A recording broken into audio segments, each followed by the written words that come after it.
She had had a baby, and she had gotten divorced, I think while she was pregnant, and she was working, and a babysitter had the baby, and the baby just died in the crib. It was just a sudden infant death. And that was kind of the first time that I was like, whoa, like, you know, my mom's not perfect. You know, that thought that, you know, everything's not as I thought it was. And so I think I started asking more questions of my mom at that point. And I did learn that that older brother was not sealed to us in the temple because he wasn't my dad's baby. And so in order for him to be sealed to us, my dad would have to adopt the baby and would have to get permission from my mom's ex-husband to adopt the baby. But the baby was dead. There's no baby to really adopt.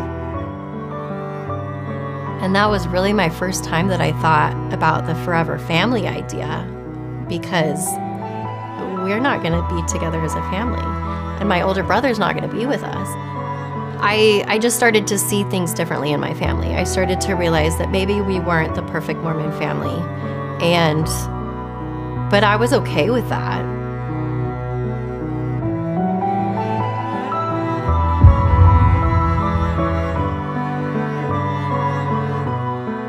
Even though Janae was okay with her family being less than perfect in this life, she started to wonder what this would mean for her family when it came to the post-mortal resurrected life. Janae recommitted herself to doing her part in the plan of salvation, to ensure that her family would be together forever. So in my mind, even though we weren't a perfect family, and you know, now my mom's not perfect and we're not even sure if this older brother is going to be sealed to us, I still had this idea that we can progress our way through this life, and that somehow God would look at that whole situation and give us some kind of grace. He would grant us an exception so that we could be together as a family.